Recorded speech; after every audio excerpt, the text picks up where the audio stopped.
नमस्कार दोस्तों, स्वागत है आपका जीएस तैयारी चैनल में।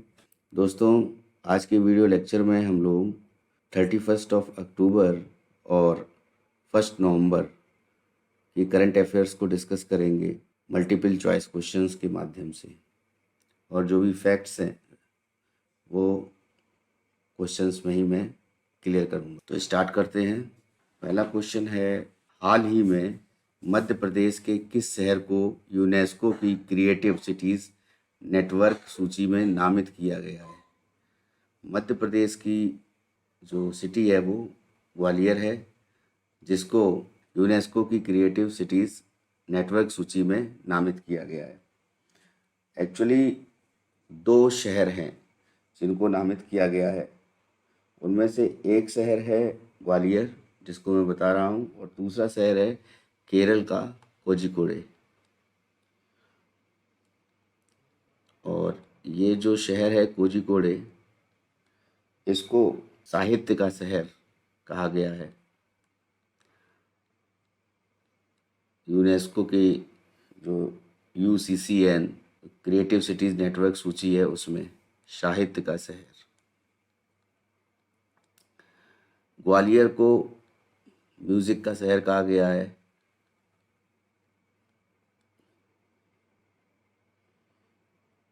संगीत का शहर।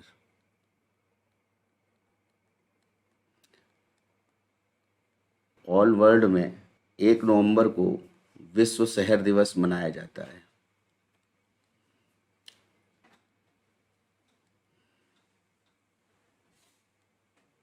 और UCCN, जैसा कि मैंने बताया, यूनेस्को क्रिएटिव सिटीज़ नेटवर्क। पहले तो आते हैं कि यूनेस्को के बारे में जानते हैं कि यूनेस्को जो संस्था है, UNESCO United Nations educational, scientific and cultural organization, इसका फुल फॉर्म है। और इस संस्था की स्थापना 1945 में हुई थी, जब UN की स्थापना हुई थी, यूनाइटेड नेशंस की, तभी। और एग्जैक्ट डेट जो है 16 नवंबर 1945। प्रेजेंट टाइम में 195 कंट्रीज़ इसके मेंबर हैं यूनेस्को के, और 8 एसोसिएट मेंबर हैं।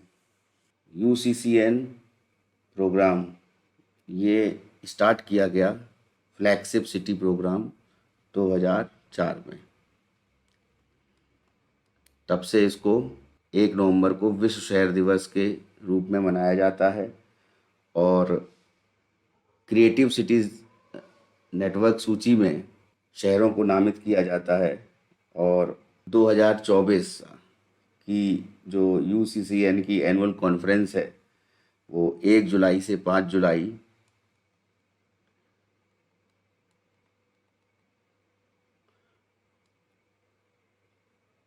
2024 में होगी, जिसका आयोजन ब्रगा, पुर्तगाल में किया जाएगा। नेक्स्ट क्वेश्चन पर आते हैं। हाल ही में किस कंपनी ने साफरान एयरक्राफ्ट के साथ समझौता किया है? साफरान एयरक्राफ्ट के साथ समझौता HAL ने किया है, हिंदुस्तान एरोनॉटिक्स लिमिटेड। ये इंडिया का एक सार्वजनिक उपक्रम है, और बेसिकली जितने भी लाइट कॉम्बैट एयरक्राफ्ट हैं या लाइट कॉम्बैट हेलीकॉप्टर हैं, उनका निर्माण हिंदुस्तान एरोनॉटिक्स लिमिटेड द्वारा किया जाता है। साफरान एयरक्राफ्ट इंजन्स, ये कंपनी से हाथ मिलाया है, इस कंपनी से HAL ने। और बेसिकली अब क्या है कि दोनों कंपनी मिल करके हेलीकॉप्टर बनाएंगी, और ये हेलीकॉप्टर जो होगा उसको बनाने को लेकर के MOU, मेमोरेंडम ऑफ अंडरस्टैंडिंग, या समझौता पत्र जिसको कह सकते हैं, उस पर साइन हुए हैं। और MOU पर HAL की तरफ से बेंगलोर कॉम्प्लेक्स के CEO हैं। बेंगलोर में हेडक्वार्टर है HAL का, तो बेंगलोर का जो कैंपस है वहाँ पे CEO हैं जो HAL के बैठते हैं, मिहिर कांत मिश्रा। मिहिर कांत मिश्रा, इन्होंने ये साइन किया है एमओयू को। और वहीं सेफ्रॉन एयरक्राफ्ट इंजन की तरफ से डोमिनिक ड्यूपू ने साइन किया है। डोमिनिक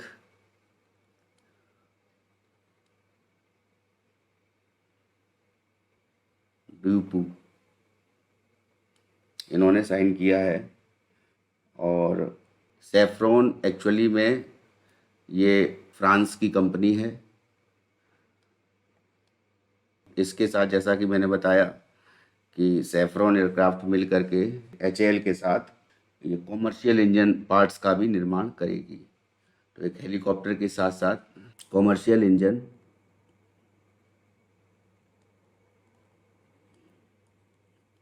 पार्ट्स का भी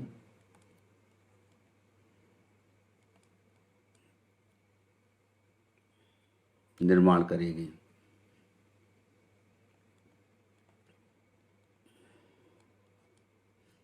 नेक्स्ट न्यूज़ पर आते हैं। भारत में किस कंपनी के द्वारा आईफोन का निर्माण किया जाएगा? आईफोन का निर्माण करने के लिए भारत की टाटा कंपनी ने अभी हाल ही में विस्ट्रॉन कंपनी है, और ये जो विस्ट्रॉन कंपनी है ये पहले से आईफोन बनाती है, और इसी कंपनी को टाटा ने खरीद लिया है। ये ताइवान की कंपनी है। जो दूसरी इम्पोर्टेंट बात है वो ये है कि जितने भी आईफोन बनते हैं एप्पल के, उनको भी विस्ट्रॉन ही बनाती है।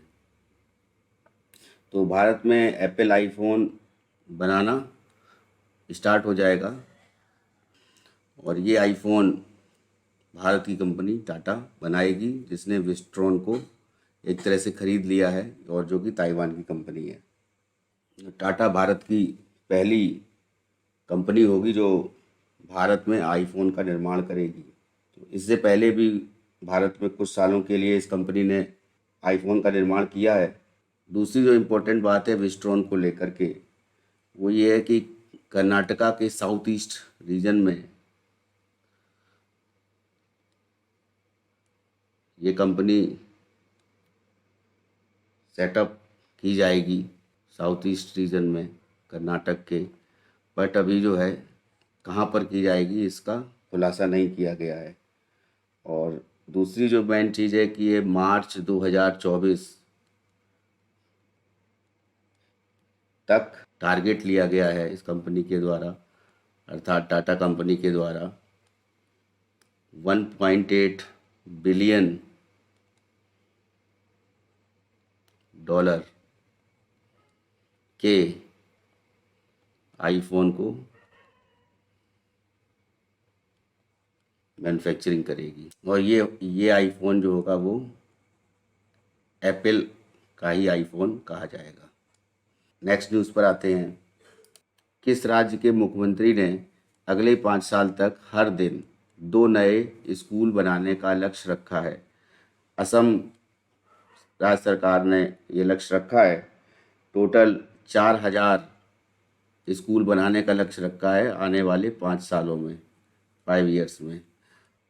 असम के चीफ मिनिस्टर हैं डॉक्टर हेमंत विश्व शर्मा। तो हेमंत विश्व शर्मा ने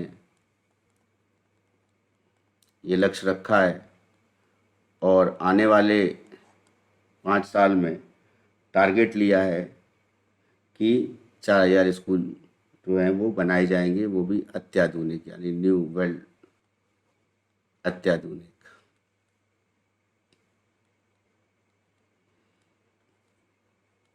स्कूल।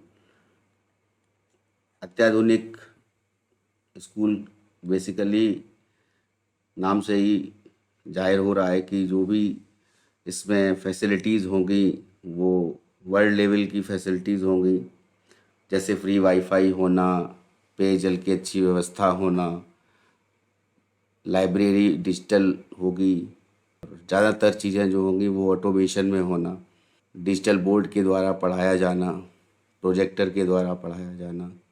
तो ये सभी सुविधाएं जो होंगी, जो भी अत्याधुनिक सुविधाएं होती हैं, उनको 4,000 स्कूलों में 5 साल में उनको स्कूल्स में प्रोवाइड किया जाएगा। टोटल जो बजट रखा गया है वो 5 करोड़ रुपए रखा गया है इसके लिए। और इसके साथ साथ जो आंगनवाड़ी हैं, तो आंगनवाड़ी में भी इम्प्रूवमेंट करने के लिए 25 लाख रुपए का टारगेट रखा गया है। और ये जो 5 करोड़ का अनुदान है और 25 लाख का अनुदान है, ये राज्य सरकार वहन करेगी। नेक्स्ट न्यूज़ पर आते हैं। किस राज्य अथवा केंद्र शासित प्रदेश सरकार ने जय भीम मुख्यमंत्री प्रतिभा विकास योजना का अनावरण किया है? दिल्ली सरकार ने इस योजना का अनावरण किया है। बेसिकली ये योजना जो है वो कोचिंग को लेकर के है। तो जितनी भी कोचिंग जो प्रोवाइड की जाएंगी, जैसे यूपीएससी की प्रिपरेशन के लिए या कोई और गवर्नमेंट एग्ज़ाम की प्रिपरेशन के लिए, उसके साथ साथ एमबीए की कोचिंग के लिए, या कह सकते हैं कैट की तैयारी के लिए जो भी स्टूडेंट्स होंगे, तो ये सारी कोचिंग्स प्रोवाइड की जाएगी। अब ये सारी कोचिंग्स जो है वो फ्री में प्रोवाइड की जाएगी, सबसे बड़ी बात ये है।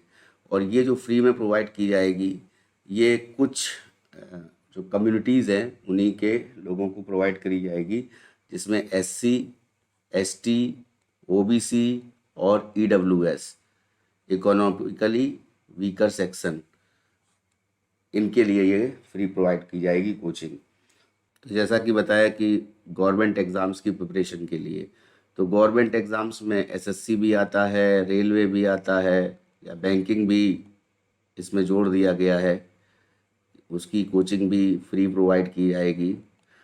और साथ साथ अन्य जो भी समूह आ से लेकर के आबासा कह सकते हैं, ए बी सी ग्रेड की या बी ग्रेड की या ए ग्रेड की जो भी नौकरियां हैं, उनके लिए ये फ्री कोचिंग प्रोवाइड करने की योजना बनाई गई है दिल्ली सरकार के द्वारा।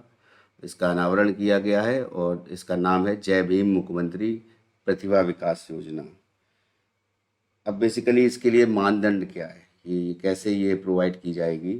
सबसे पहली बात जो एलिजिबिलिटी है उसमें ये है कि ये जिस व्यक्ति को या जिस छात्र को या छात्रा को ये कोचिंग लेनी है वो दिल्ली का निवासी होना आवश्यक है, पहली चीज़।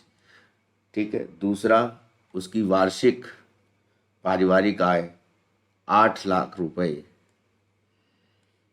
तक होनी चाहिए। उससे ज़्यादा की होगी तो ये कोचिंग को वो उसका लाभ नहीं मिलेगा, इस कोचिंग का लाभ उसको नहीं मिलेगा। 10वीं और 12वीं की परीक्षा है, उसको दिल्ली का ही कोई विद्यालय होगा वहीं से पास करनी होगी। और उसके साथ साथ जाति प्रमाण पत्र है या आय प्रमाण पत्र है या कोई ईडब्ल्यूएस प्रमाण पत्र है, जो भी लागू होगा वो प्रमाण पत्र भी यहाँ पर इम्पोर्टेंट दस्तावेज के रूप में दिल्ली सरकार द्वारा लिया जाएगा। नेक्स्ट न्यूज़ पे आते हैं। किस कंपनी ने भारत की पहली satellite based gigabit broadband service launch की है? गीगाबिट ब्रॉडबैंड सर्विस ये रिलायंस जियो ने लॉन्च की है और ये जियो स्पेस फाइबर के नाम से जानी जा रही है। जियो स्पेस फाइबर। इस ब्रॉडबैंड सर्विस में क्या क्या है उसके बारे में मैं जानकारी आपको देता हूँ। इस जियो स्पेस फाइबर में पहली बात तो है कि ये पहली ऐसी ब्रॉडबैंड सर्विस होगी जो डायरेक्ट सैटेलाइट से ऑपरेट होगी। तो ये सैटेलाइट ब्रॉडबैंड सर्विस होगी। पहली बात तो ये है ब्रॉडबैंड सर्विस।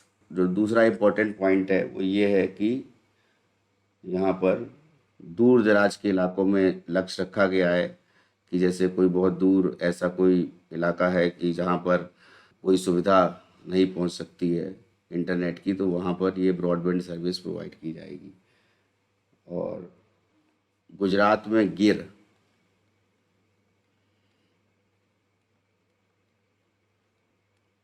और छत्तीसगढ़ में कोरबा,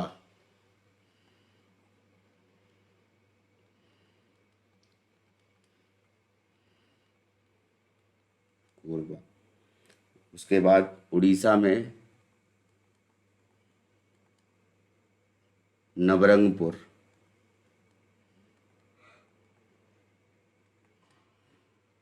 असम में जोरहाट, जोरहाट ONGC असम में है।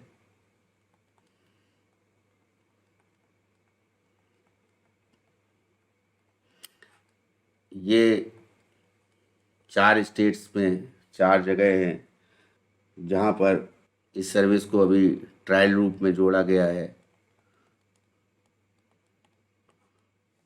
और बेसिकली इस सैटेलाइट ब्रॉडबैंड सर्विस से लाखों घर, और जियो का लक्ष्य है कि लाखों घरों को और व्यवसायों को ऑनलाइन लाना है। एक तरह से ये सेवा जो है ये 5G सेवा है। 5G SES, जिसका SES का सहयोग लिया गया है। ये लग्जमबर्ग की कंपनी है जिसके सहयोग से 5G सेवा प्रदान की जाएगी इंडिया में उन जगहों पर जहां पर ये सेवा अभी तक मौजूद नहीं है। यानी इंटरनेट की जो रीच है वो ग्रामीण इलाकों में, दूरस्थ ग्रामीण इलाके जो है कह सकते हैं, उनमें बढ़ाया जाएगा। और इसके द्वारा जो है हर क्षेत्र को डिजिटल में कन्वर्ट करने में आसानी होगी। इंडिया मोबाइल कांग्रेस अभी हाल ही में आयोजित की गई है और उसमें जो है ये जानकारी प्रदान की गई है। बेसिकली इसका लक्ष्य जो है, मुकेश अंबानी जी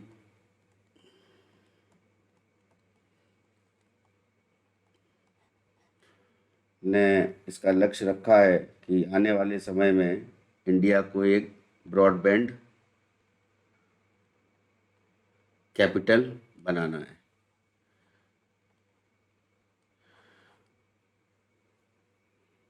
नेक्स्ट न्यूज़ पर आते हैं। किस देश के पूर्व रक्षा मंत्री भारत में होने वाले आर्थिक व्यापार प्रतिनिधिमंडल शिखर सम्मेलन 2023 में हिस्सा लेंगे? ऑस्ट्रेलिया के पूर्व रक्षा मंत्री इसमें हिस्सा लेंगे, जो कि विपक्ष के नेता भी हैं वहाँ पर,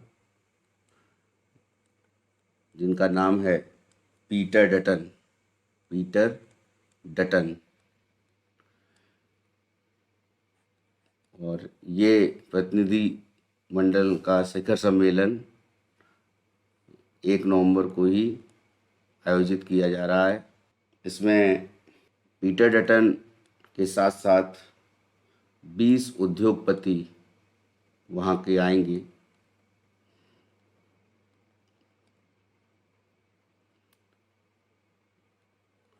और ये जो 20 उद्योगपति का प्रतिनिधिमंडल आएगा, तो एक तरह से ये हमारे यहाँ पर जो GDP है उसके ग्रोथ में मदद करेगा। तो इस शिखर सम्मेलन में शिक्षा, स्वास्थ्य, अंतरिक्ष, कृषि, सूचना प्रौद्योगिकी, है ना, ये सारी जितनी भी हैं, और वित्तीय प्रौद्योगिकी भी जोड़ सकते हैं, फाइनेंशियल टेक्नोलॉजी, ग्रामीण विकास को लेकर के भी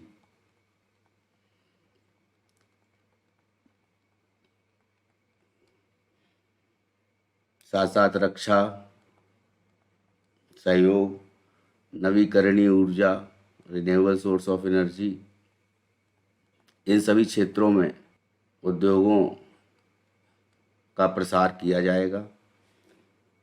और इस वर्ष इस सम्मेलन का जो विषय है व्यवसायों को अगले प्रभावी स्तर तक ले जाना। व्यवसायों को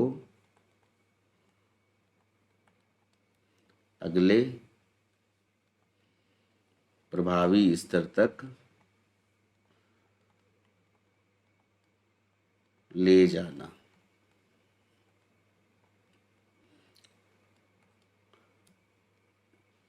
नेक्स्ट न्यूज़ पर आते हैं। नितिन गडकरी जी ने किस राज्य में 2024 में शुरू होने वाली 20,000 करोड़ रुपए की सड़क निर्माण परियोजनाओं की घोषणा की है? देखिए, 20,000 करोड़ रुपए की सड़क निर्माण परियोजना। तो जैसा कि हम लोग को पता है कि नितिन गडकरी जी सड़क परिवहन और राजमार्ग मंत्री हैं, तो इन्होंने 2024 तक जो है मिज़ोरम, नॉर्थ ईस्ट स्टेट है जो, वहाँ पर ये सड़क निर्माण परियोजनाओं का निर्माण किया जाएगा। ये सड़क निर्माण परियोजनाओं को अंजाम दिया जाएगा और इसके लिए 20,000 करोड़, जैसा कि बताया मैंने, 20,000 करोड़ रुपए का प्रोजेक्ट होगा ये। और 9 जिलों में मिज़ोरम के, ये आसपास के राज्य हैं, उनसे मिज़ोरम को जोड़ेगी। और साथ साथ में एक अंतर्राष्ट्रीय सीमा, जैसा कि हम लोग को जब पता है कि मिज़ोरम और नागालैंड, मणिपुर वाला जो एरिया है, उस तरफ म्यांमार से हमारी सीमा मिलती है, अंतर्राष्ट्रीय सीमा।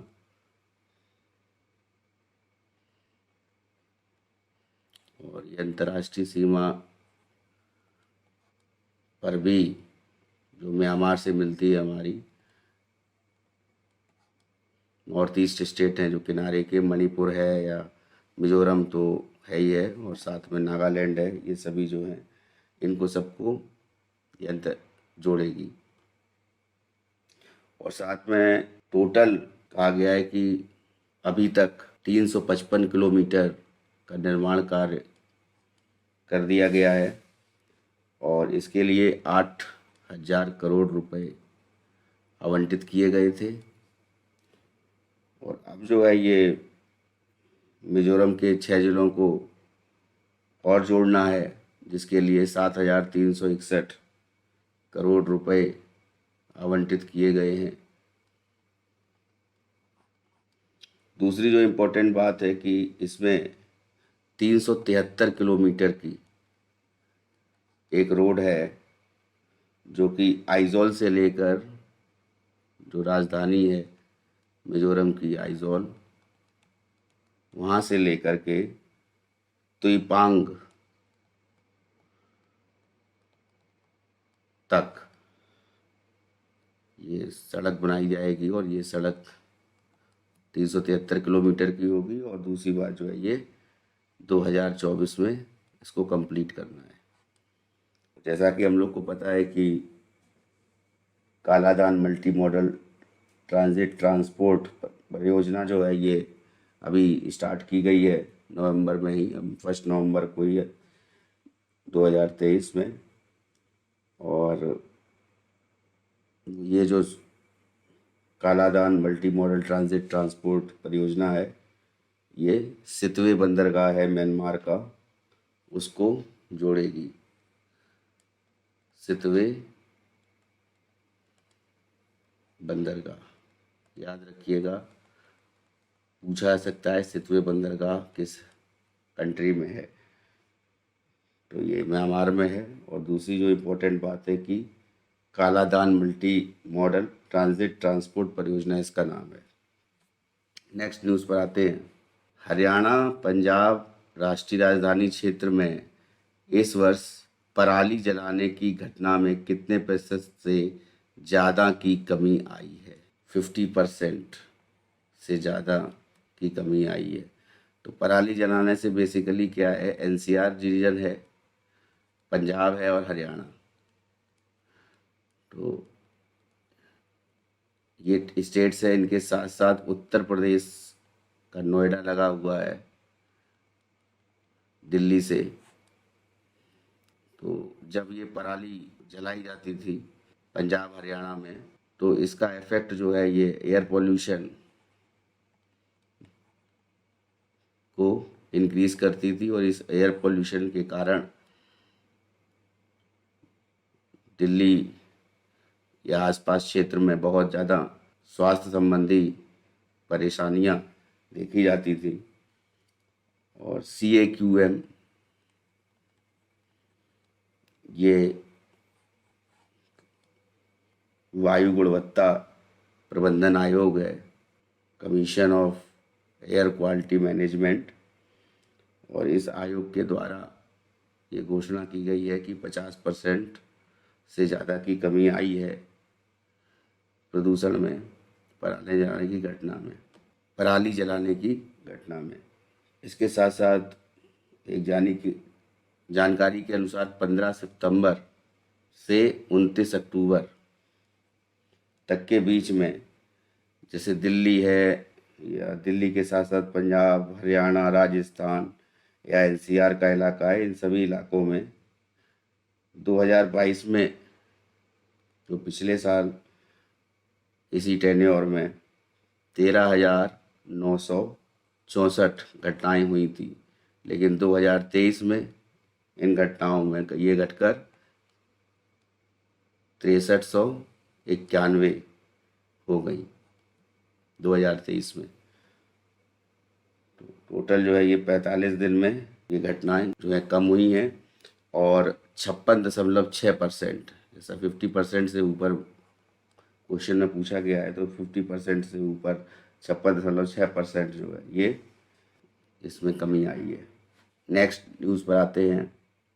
राष्ट्रीय एकता दिवस पूरे भारतवर्ष में कब मनाया जाता है? 31 अक्टूबर को राष्ट्रीय एकता दिवस मनाया जाता है। और जैसा कि हम लोग को पता है कि सरदार वल्लभ भाई पटेल, इनके सम्मान में इनकी जयंती मनाई जाती है 31 अक्टूबर को। भारत के पहले उप प्रधानमंत्री रहे हैं सरदार वल्लभ भाई पटेल, और उसके बाद जब अंतरिम सरकार के बाद में इनको गृह मंत्री भी बनाया गया। और साथ साथ में जो सबसे बड़ी चीज़ थी कि रियासतों का एकीकरण इन्होंने किया। 562 रियासतें उस समय थी आज़ादी के समय भारत में, और ये 562 रियासतों को अखंड भारत का हिस्सा बनाने में जो महत्वपूर्ण श्रेय है वो सरदार वल्लभ भाई पटेल को जाता है। नेक्स्ट न्यूज़ पर आते हैं। सड़क परिवहन राजमार्ग मंत्रालय की रिपोर्ट के मुताबिक भारत में दुर्घटनाओं की संख्या 2021 की तुलना में 2022 में कितने % बढ़ गई है? तो टोटल अगर हम बात करें तो पिछले साल जो आंकड़ा है 2022 में, तो ये रिपोर्ट एक ministry of road transport highway इसने जारी की है ये रिपोर्ट, सड़क परिवहन और राजमार्ग मंत्रालय ने। और 2022 में 4,61,312 इतनी सड़क दुर्घटनाएं हुई।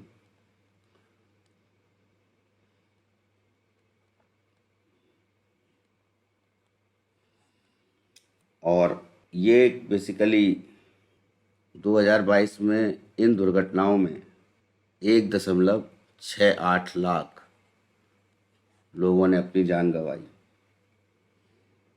और 4.43 लाख लोग घायल हुए। डेथ हुई इन लोगों की 1.68 लाख लोगों की, और इनकी 4.43 लाख ये घायल हुए या इंजर्ड हुए कह सकते हैं। टोटल 2021 का डाटा लें तो उस टाइम पर ये दुर्घटनाएं 12% इंक्रीज़ हुई हैं। तो यही क्वेश्चन पूछा गया है कि कितने % इंक्रीज़ हुई हैं, तो 12% इंक्रीज़ हुई हैं। अब इसमें अलग अलग कैटेगराइजेशन किया कि तेज़ रफ्तार के कारण कितनी दुर्घटनाएं हुई, तो तेज़ रफ्तार के कारण 75% दुर्घटनाएं हुई हैं। और गलत दिशा में ड्राइविंग, रॉन्ग साइड ड्राइविंग करने से, रॉन्ग साइड ड्राइविंग करने से 6% ये इंक्रीज हुई हैं। नशे में या गाड़ी चलाते समय मोबाइल का प्रयोग करने से 4% दुर्घटनाएं हुई हैं। तो टोटल जो देखा जाए तो तेज़ रफ्तार से गाड़ी चलाने से जो दुर्घटनाएं हुई हैं या उनको लेकर के जो डेथ्स हुई हैं, वो 75% उनमें हिस्सा है तेज़ रफ्तार से गाड़ी चलाना। और 33% सड़क दुर्घटनाएं, एक अलग डाटा है कि 33% सड़क दुर्घटनाएं ये नेशनल हाईवे पे हुई हैं या एक्सप्रेसवे पे हुई हैं, और 23% दुर्घटनाएं स्टेट हाईवे पे हुई हैं। नेक्स्ट न्यूज़ पर आते हैं। हाल ही में लियोनेल मेसी ने 8वां बैलोन डोर 2023 पुरस्कार जीता है। वह किस देश के फुटबॉल खिलाड़ी है? बैलोन डोर पुरस्कार ये फ्रांस का है। फ्रांस के द्वारा ये दिया जाता है। लियोनेल मेसी ने 8 बार ये पुरस्कार जीता है टोटल अभी तक। 8वीं बार 2023 में ही जीता है। और इससे पहले 5 बार पुर्तगाल के खिलाड़ी है क्रिस्टियानो रोनाल्डो। क्रिस्टियानो रोनाल्डो ने 5 बार ये पुरस्कार जीता है।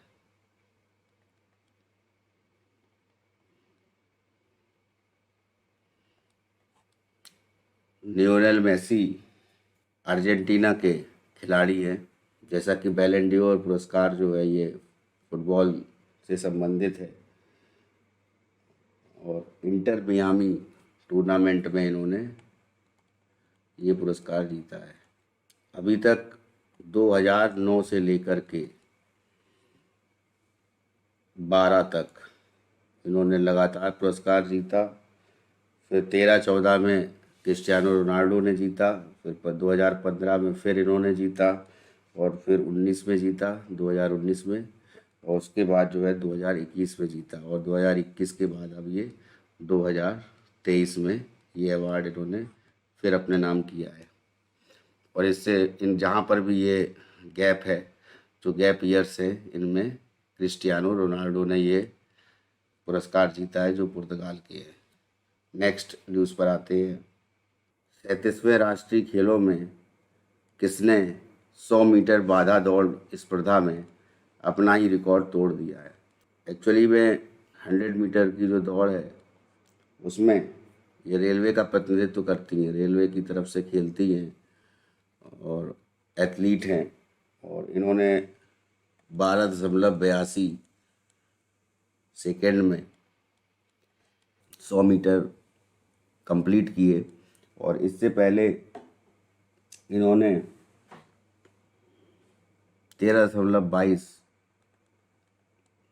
सेकेंड में ये 100 मीटर की रेस कंप्लीट करी थी। पहले अपना ही रिकॉर्ड इन्होंने तोड़ा है, और 13 सेकंड से कम समय में इन्होंने 100 मीटर बाधा दौड़ जीती है। इसके अलावा तेजस सिरसे हैं। तेजस सिरसे ये 110 मीटर बाधा दौड़ में जीते हैं, गोल्ड मेडलिस्ट हैं ये, गोल्ड मेडल जीते हैं ये भी, और ज्योति जी भी। और उसके बाद जो है प्रियंका गोस्वामी है। तो प्रियंका गोस्वामी ये एक्चुअली में इन्होंने भी 20 किलोमीटर पैदल चाल में 1 घंटा 36 मिनट 35 सेकंड लिए, जो कि अपने आप में ये रिकॉर्ड है।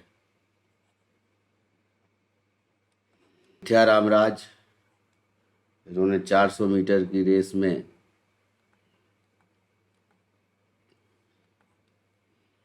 52.82 सेकंड में दौड़ पूरी की।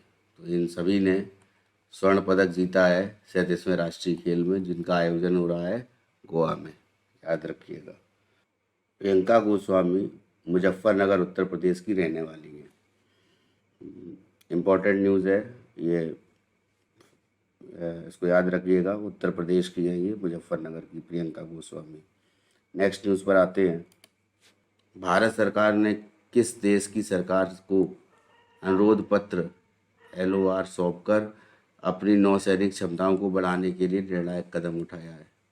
तो फ्रांस की सरकार से या फ्रांस से इंडिया ने 26 राफेल खरीदे हैं, और वो राफेल युद्धपोतों में उतारे जाएंगे। तो टोटल जो है ये नौसेना जो भारत की है उस पर विमान वाहक जो युद्धपोत हैं उन पर ये उतारे जाएंगे। उनको लेकर के ये हिंद महासागर के क्षेत्र में जो युद्धपोत तैनात हैं वहाँ पर उनको उतारा जाएगा। अब ये नौसैनिक जो युद्धपोत हैं उनमें सबसे इम्पोर्टेंट जो है वो है INS विक्रांत,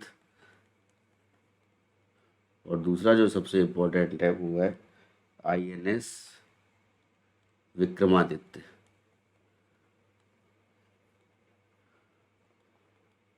ठीक है, INS विक्रांत और INS विक्रमादित्य। तो जैसा कि हम लोग को पता है कि INS विक्रमादित्य ये इंडिया का लार्जेस्ट शिप है, और इस लार्जेस्ट शिप के बाद में अगर नाम आता है तो वो INS विक्रांत का नाम आता है, जो सेकंड लार्जेस्ट शिप है इंडिया का। और इन्हीं पर जो लाइट कॉम्बैट एयरक्राफ्ट हैं उनके साथ साथ जो डील हुई है फ्रांस के साथ राफेल को लेकर के, तो 26 राफेल जो है वो इन्हीं पर उतारे जाएंगे। नेक्स्ट न्यूज़ पर आते हैं। प्रसिद्ध बांग्लादेशी वैज्ञानिक सलीमुल हक का निधन हो गया है। वह किस विषय के लिए जाने जाते थे? सलीमुल हक ये जलवायु परिवर्तन विशेषज्ञ थे, और बहुत इनकी personality, eminent personality, global climate scientist के नाम से जाना जाता था इनको।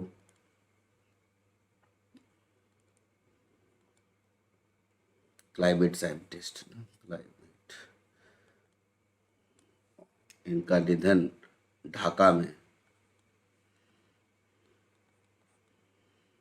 हुआ है 71 वर्ष की आयु में। बेसिकली हार्ट पेशेंट थे, तो दिल का दौरा पड़ा, हार्ट अटैक की वजह से एक्सपायर्ड हो गए। और इन्होंने IPCC जो inter governmental panel on climate change है उसकी 3rd, 4th और 5th जो रिपोर्ट होती है उसको तैयार किया था। नेक्स्ट न्यूज़ पर आते हैं।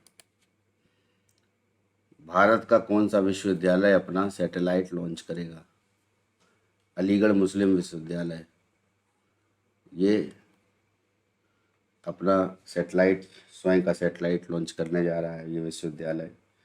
और इसमें भारतीय राष्ट्रीय अंतरिक्ष संवर्धन और प्राधिकरण केंद्र, जिसको INS PAC या स्पेस, जिसको IN स्पेस के नाम से भी जाना जाता है, तो इंडियन स्पेस की एजेंसी है जो अंतरिक्ष विभाग है,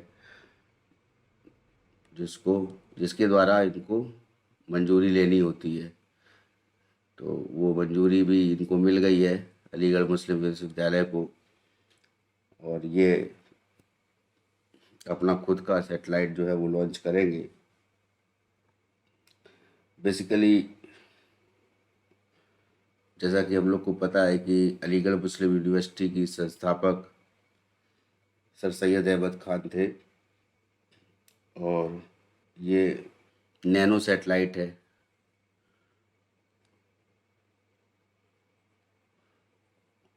ये नैनो सैटेलाइट प्रोजेक्ट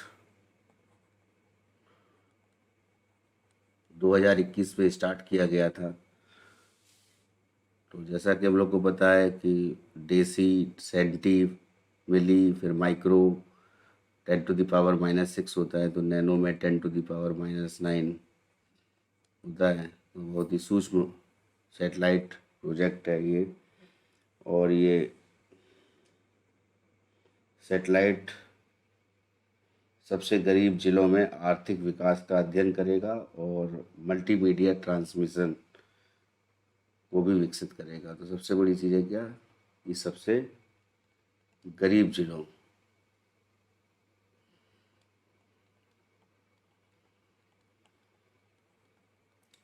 में आर्थिक विकास, इकोनॉमिक डेवलपमेंट कैसे हो, जो भारत के सबसे गरीब ज़िले हैं उनमें, उसको लेकर के ये सैटेलाइट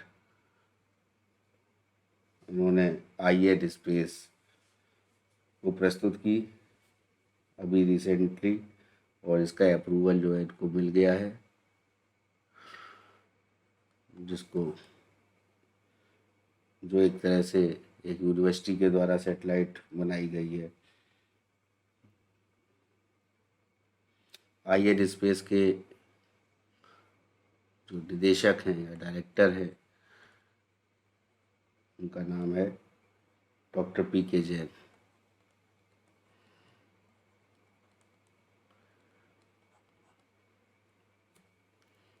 इस संस्था के द्वारा इनको अप्रूवल मिल चुका है इसके लिए। तो अलीगढ़ मुस्लिम विश्वविद्यालय अपनी खुद की सैटेलाइट जो है उसको लॉन्च करेगा, जो कि सबसे गरीब जिलों में आर्थिक विकास को बढ़ावा देगी। नेक्स्ट न्यूज़ पर आते हैं। हाल ही में चीनी जहाज ने किस देश के तट पर अनुसंधान पोत पर साझा समुद्री विज्ञान गतिविधियों का संचालन शुरू किया है? पिछले कुछ दिनों से न्यूज़ आ रही थी कि एक चीनी जहाज को श्रीलंका की तरफ जाते हुए देखा गया। तो श्रीलंका ने भारत से संबंध बनाए रखे और भारत को इसका अपडेट देते रहे, और श्रीलंका ने इसको अपने क्षेत्र में प्रवेश नहीं करने दिया था, बहुत समय तक रोके रखा था। और ये जो चीनी जहाज है इसका नाम है शीयान, और ये शीयान 6 के नाम से जाना जाता है। कोलंबो बंदरगाह पर ये पहुंचा और बहुत देर तक जो है श्रीलंका ने इसको रोके रखा, अनुमति नहीं दी थी, लेकिन बाद में इसने, ये चीनी जहाज है ने समुद्र विज्ञान संबंधी अनुसंधान करने के लिए कि हम ओशियन साइंस पर रिसर्च करेंगे, उसके लिए उसको लेकर के ये जहाज़ भेजा गया है। ये जो शिप है इसने अपना रिसर्च वहाँ पर स्टार्ट कर दिया है, ऐसा श्रीलंका ने इंफॉर्मेशन प्रोवाइड कराई है। नेक्स्ट न्यूज़ पर आते हैं। भारत के हंगर प्रोजेक्ट के माध्यम से उत्तराखंड में खाद्य सुरक्षा के लिए किस देश द्वारा मदद प्रदान की जाएगी? तो बेसिकली नॉर्वे के द्वारा उत्तराखंड को नॉर्वे ने चुना है।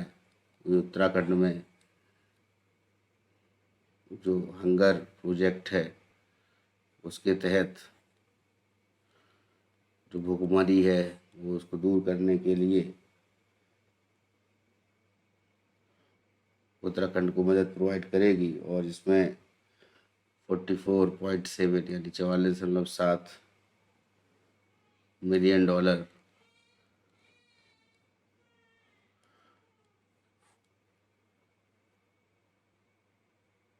नॉर्वे इंडिया में उत्तराखंड सरकार को प्रोवाइड कराएगा, जिससे सबसे बड़ी पहली चीज़ जो है फूड सिक्योरिटी को लेकर के,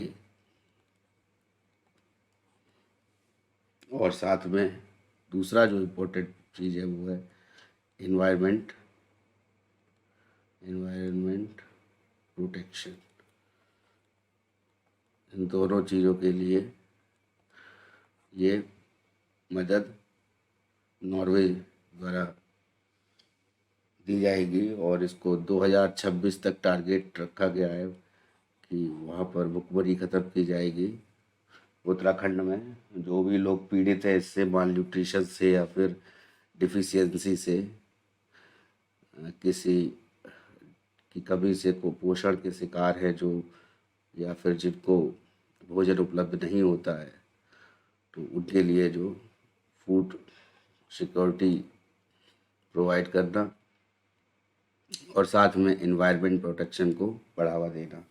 अब इसमें इन्वायरमेंट की बात आई है तो इन्वायरमेंटल प्रोटेक्शन एक्ट एग्ज़ाम में पूछा जाता है, तो ये 1986 में इन्वायरमेंटल प्रोटेक्शन एक्ट पारित हुआ था, याद रखिएगा।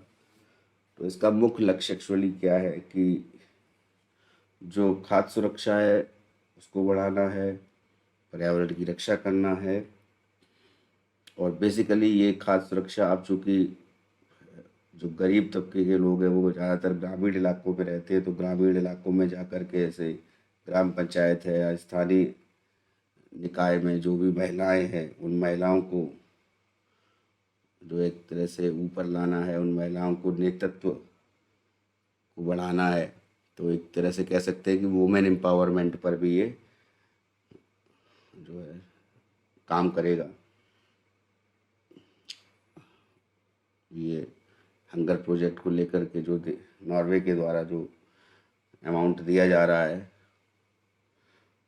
और साथ साथ में जो भी बेसिक रिक्वायरमेंट्स होंगी फूड सिक्योरिटी के अलावा, उनको भी प्रोवाइड करने के लिए नॉर्वे ने ये सहायता प्रदान की है या करने जा रहा है ये उत्तराखंड को। नेक्स्ट उस पर आते हैं। हाल ही में अंतर्राष्ट्रीय सौर गठबंधन की छठी असेंबली का आयोजन कहाँ किया गया? अंतर्राष्ट्रीय सौर गठबंधन, याद रखिएगा, बहुत ही इम्पोर्टेंट है, इंटरनेशनल सोलर एसोसिएशन। ये एग्ज़ाम में पीसीएस के भी आ चुका है। इसका मुख्यालय कहाँ है पूछा गया था, तो गुड़गांव में इसका मुख्यालय है। ये एकमात्र संस्था है जिसका मुख्यालय वर्ल्ड की लेवल की है, और जिसका इंडिया में गुड़गांव में मुख्यालय है। तो इसकी 6th असेंबली का आयोजन किया गया था अभी, और उस असेंबली में भारत मंडपम दिल्ली में ये आयोजित किया गया था, भारत मंडपम में। मंडपम 20 कंट्रीज़ के लोगों ने, रिप्रेजेंटेटिव्स ने भाग लिया था। 20 देशों के 116 सदस्यों ने, 216 रिप्रेजेंटेटिव थे। और जो जीवाश्म ईंधन है, या कह सकते हैं जो फॉसिल फ्यूल है, जिससे पॉल्यूशन उत्पन्न होता है, मेजरली कह सकते हैं जो एयर पॉल्यूशन है वो होता है, तो उसको रिमूव करने के लिए तो वैश्विक आबादी का लगभग 80% जो है वो अंतर्राष्ट्रीय सौर गठबंधन के अंतर्गत आने वाले जो देश हैं उसमें लोग रहते हैं, और टोटल 6 बिलियन पॉपुलेशन है, और ये 6 बिलियन पॉपुलेशन फॉसिल फ्यूल पर निर्भर करती है। तो 2030 तक, जैसा कि टारगेट रखा गया है कि 2030 तक टोटल जो इलेक्ट्रिसिटी है उसमें 65%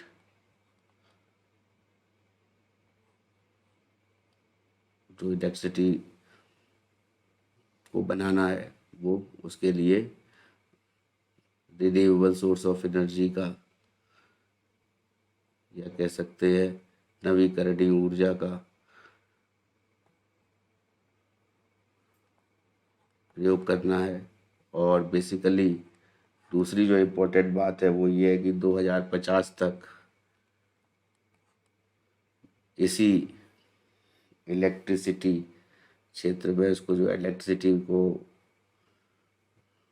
प्रोवाइड करने के लिए 90% डीकार्बनाइजेशन, एक तरह से कह सकते हैं कि फॉसिल फ्यूल में कार्बन जो है वो ज़्यादा निकलता है तो वायु प्रदूषण ज़्यादा होता है। तो एक तरह से कार्बन डाइऑक्साइड है या फॉसिल फ्यूल से रिलेटेड जितनी भी गैसेज है, जो हानिकारक गैसेज है, उनको रिड्यूस करना है। और उसको इस लेवल तक रिड्यूस करना है कि जितनी भी इलेक्ट्रिसिटी प्रोड्यूस होती है इंडिया में, उस इलेक्ट्रिसिटी प्रोडक्शन में ज़्यादातर जो है वो यूज़ होता है फॉसिल फ्यूल। तो उसको रिड्यूस करने के लिए 2030 तक का टारगेट रखा गया है कि उसको 65% रिड्यूस किया जाएगा और उसके बाद 2050 में 90% रिड्यूस किया जाएगा। तो इसकी असेंबली हुई थी अभी बैठक, और वो कहाँ, भारत मंडपम नई दिल्ली में हुई थी। और ये याद रखिएगा कि 80% जनसंख्या जो है, जो पॉपुलेशन है, जो 6 बिलियन है, वो फॉसिल फ्यूल का प्रयोग करती है और 80% जो है देश इसमें आबादी जो है ये आती है। ठीक है, तो नेक्स्ट न्यूज़ पर आते हैं। हाल ही में भारतीय स्टेट बैंक ने किसे अपना ब्रांड एम्बेसडर बनाया है? भारतीय स्टेट बैंक ने अपना ब्रांड एम्बेसडर महेंद्र सिंह धोनी, जो इंडिया के कूल कैप्टन के नाम से जाने जाते हैं क्रिकेट के, उनको ब्रांड एम्बेसडर बनाया है एसबीआई ने। तो इसमें ज़्यादा बताने की आवश्यकता नहीं है। ठीक है, नेक्स्ट न्यूज़ पर आते हैं। भारत के किस राज्य की सोनम जोंबा ने मैट्रिक्स फाइट नाइट एमएफएन के 13वें संस्करण में महिलाओं की स्ट्रॉवेट श्रेणी में खिताब जीता है? ये मैट्रिक्स फाइट नाइट का आयोजन नोएडा में अभी हाल ही में किया गया और उसमें मिज़ोरम की हैं, ये अरुणाचल प्रदेश की हैं सोनम जोंबा, इन्होंने ये खिताब जीता है एमएफएन का मैट्रिक्स फाइट नाइट। ये बेसिकली एक तरह से मार्शल आर्ट है,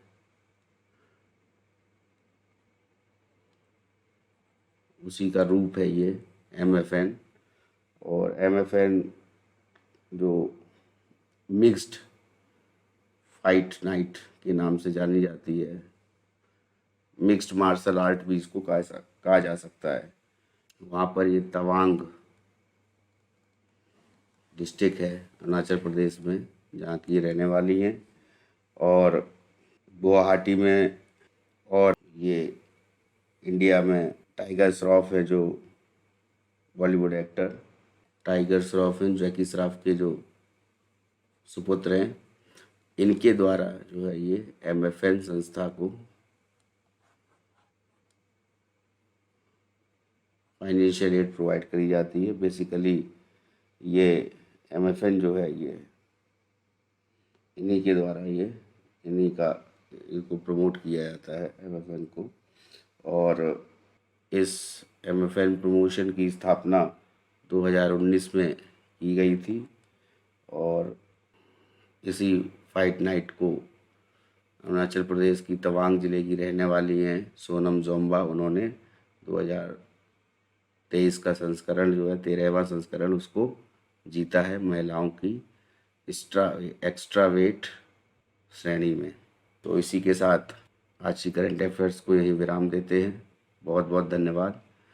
और जिन लोगों ने अभी तक चैनल सब्सक्राइब नहीं किया है, सब्सक्राइब कर लीजिए और साथ में बेल आइकन दबा दीजिए ताकि जो भी नया वीडियो अपलोड हो उसकी जानकारी आपको मिल जाए। दोस्तों, जीएस तैयारी के माध्यम से आप किसी भी एग्ज़ाम की प्रिपरेशन कर सकते हैं। जीएस तैयारी ऐप आपको डाउनलोड करना होगा गूगल प्ले से। और जब आप इस ऐप को डाउनलोड कर लेंगे तो इसमें प्रीवियस ईयर पेपर्स अवेलेबल हैं जो कि फ्री है। करंट अफेयर्स की डेली की क्विज दी जाती है, वो भी फ्री है। और नोट्स प्रोवाइड किए जाते हैं फ्री ऑफ कॉस्ट में, जो बेसिक जी के नोट्स होते हैं। और साथ साथ में डेली की करंट अफेयर्स के भी जो वन लाइनर्स हैं वो भी प्रोवाइड किए जाते हैं ऐप के माध्यम से। साथ साथ आप हमको टेलीग्राम में भी जीएस तैयारी 9 के माध्यम से जुड़ सकते हैं। और हमारे साथ जो है जुड़ने के लिए आप gstayari.com वेबसाइट का भी प्रयोग कर सकते हैं, जिसमें बहुत सारी स्टडी मटेरियल, डेली की करंट अफेयर, एडिटोरियल और ओपिनियन द हिंदू की, उसको हिंदी और इंग्लिश दोनों में प्रोवाइड किया जाता है। और भी कुछ जो डेली की करंट अफेयर्स बुकलेट भी आपको प्रोवाइड की जाती है टेलीग्राम चैनल के माध्यम से। तो आप लोग इसको ज़रूर इस ऐप को, जीएस तैयारी ऐप है, इसको डाउनलोड करें। और कुछ पेड कोर्सेज़ हैं वो आरओ के लिए या फिर पीसीएस के लिए, तो उन कोर्सेज़ को भी आप वहाँ से ले सकते हैं, जिसका बेनिफिट आपको अलग से सारे नोट्स प्रोवाइड किए जाएंगे, टेस्ट सीरीज़ आपको उसमें मिलेगी। और साथ साथ में जो वीडियो लेक्चर्स हैं वो सब्जेक्ट बेस्ड पे, और करंट अफेयर्स के भी जो डीप वीडियोस हैं उनको भी आपको प्रोवाइड कराया जाएगा। तो यदि आप कोई पेड कोर्स को लेते हैं तो वो पेड कोर्स जो है वो जीएस तैयारी ऐप पर ही अवेलेबल है। तो आज की करंट अफेयर्स को यूँ समाप्त करते हैं। बहुत बहुत धन्यवाद।